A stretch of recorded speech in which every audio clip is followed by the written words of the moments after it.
ബിനീഷ് ആന്റണിയുണ്ട് വിവരങ്ങളുമായി. ബിനീഷ്, എന്തായാലും ആ ഒരു പ്രദേശത്തെ ആകെ ഭീതിയിലാക്കിയ കടുവയാണ് ഇപ്പോൾ കൂട്ടിലായിരിക്കുന്നത്. എപ്പോഴായിരുന്നു സംഭവം? കൂടുതൽ വിവരങ്ങൾ. ഏതായാലും തോട്ടമേഖലയെ മുൾമുനയിൽ നിർത്തി അല്ലെങ്കിൽ തൊഴിലാളികളെ വളരെ സങ്കടത്തിലാക്കി കന്നുകാലികളെ കൊന്നൊടുക്കിയ കടുവയാണ് വനവകുപ്പ് കൂട് വെച്ച് പിടികൂടിയത്. കഴിഞ്ഞ മാസമായിരുന്നു ഈ കൂട് ഈ പാമ്പൻമല എസ്റ്റേറ്റിൽ, തലയാറിന് സമീപമുള്ള പാമ്പൻമല എസ്റ്റേറ്റിൽ സ്ഥാപിച്ചത്.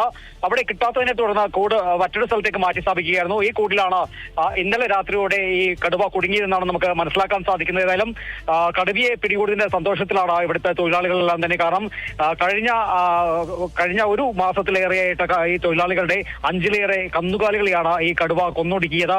ഇതിൽ നിരവധി പ്രതിഷേധങ്ങൾ ഉയർന്നിരുന്നു. അതോടൊപ്പം തന്നെ LDF, UDF, BJP അടക്കമുള്ള നേതൃത്വങ്ങൾ വനവകുപ്പിന്റെ ഓഫീസ് ഉപരോധിക്കുകയും ദേശീയപാത അന്തർ സംസ്ഥാന പാതയടക്കം ഉപരോധിക്കുന്ന സ്ഥിതിവിശേഷം ഉണ്ടായിരുന്നു.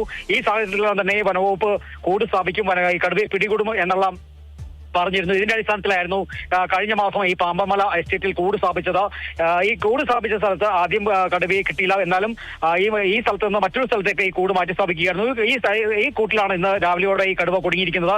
ഏതായാലും വനവകുപ്പിന്റെ ഉന്നത ഉദ്യോഗസ്ഥരെല്ലാം സ്ഥലത്തെത്തും. അതിനുശേഷം ഈ കടുവയെ ദേവികുളത്തുള്ള ഡിവിഷൻ ഓഫീസിലേക്ക് കൊണ്ടുവരും.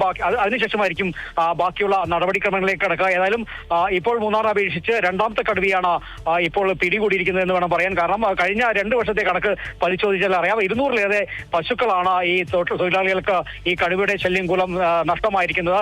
അതുകൊണ്ട് തന്നെ വലിയ പ്രതിഷേധം തോട്ടമേഖലയിൽ തന്നെ ഉയർന്നു വന്നിരുന്നു.